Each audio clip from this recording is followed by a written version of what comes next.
What do you find are the best way to find employees? What have been the most successful ways? We we do offer a referral program within our current employees. Some of our long-term employees don't want to refer people anymore because they feel like if it doesn't work out, it reflects on them. Right. Um, and so that's good and bad. It's nice that they like working with us so much that they don't want to bring in somebody that might not reflect good. But so it leaves us online. We haven't had really much luck with Facebook. I mean, we're really kind of Indeed has been one Mhm. of our best. But if you're not careful, it can be very expensive. Um, so it's challenging.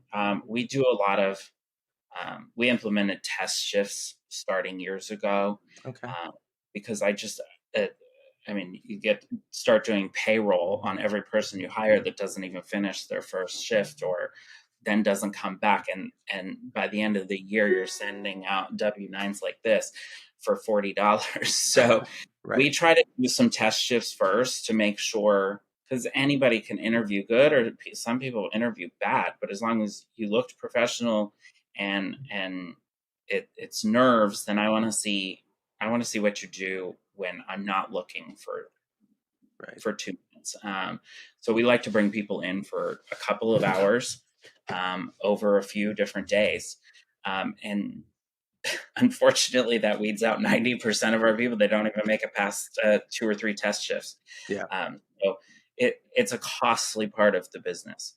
It Mhm. really is. And I'm sure every company deals with it. It's just, I find it harder with kind of the size we are Right.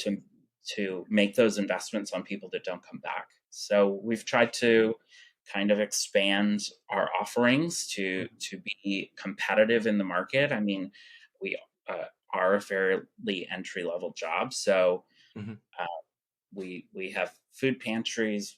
We now offer vacation time after a certain time. We offer cell phone allowances after a certain time. Mhm. I'm open to kind of anything, Right. as long as Right. it makes sense for the team and as long as it makes sense for the business.